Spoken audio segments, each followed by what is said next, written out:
I want to bring in France 24's European Affairs editor Armin Georgian, who can talk about that, his European credentials. Emmanuel Macron is a fierce defender of Europe, and so is Michel Barnier.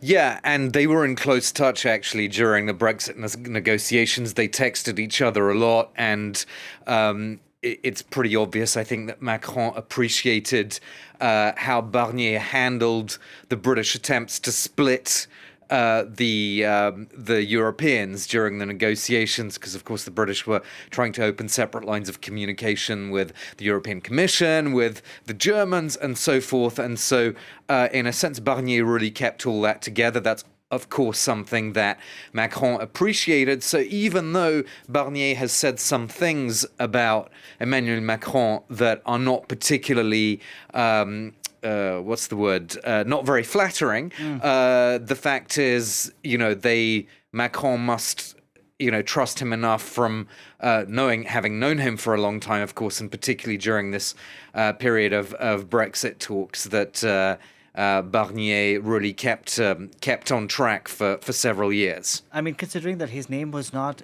even in the running, Mark, let's bring you in because Emmanuel Macron, when he dissolved Parliament, he, of course, dissolved Parliament in the aftermath of European elections where his party did quite badly.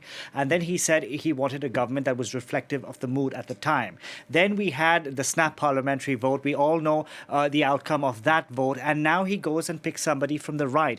If you're on the left of the political spectrum here in France, you must be up in arms, won't you? They will be up in arms. Obviously, they are already reacting, negatively, because if you look at it, Michel Barnier hails from the Conservative Party. It's probably the worst performer in the last few years. I mean, they've lost the presidential election, the European elections, the legislative elections. They only have 50 or 60 MPs in Parliament, which is really a very low number. And they get the prime ministership.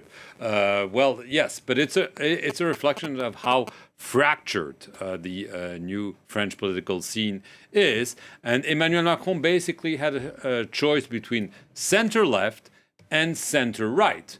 And he felt probably that if the National Rally doesn't veto Michel Barnier is more or less in agreement with him on some of the key reforms Emmanuel Macron wants to really make sure they stay, especially the pension system reform, because a leftist prime minister would have said, we abrogate your reform or we suspend it.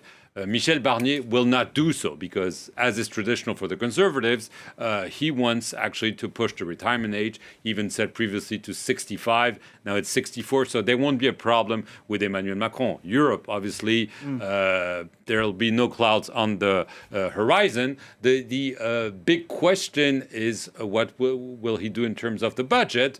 Well, we can assume that he will not raise taxes, that he will say we need really to keep the budget, the debt, the deficit in line. So this is more or less what Emmanuel Macron has been advocating, especially since his re-election, a conservative policy.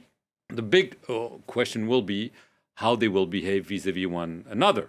That's the personal factor. And no one has the answer for that because Emmanuel Macron is a lame duck. He cannot be re-elected. He lost the election. He wants someone who will be there, maybe not too much of a challenger, but Michel Barnier is maybe not so well known, but he's an experienced politician. He's old enough to make sure that he will be able to get some wiggle room to be able to be a real prime minister and not someone who pretends to be prime minister.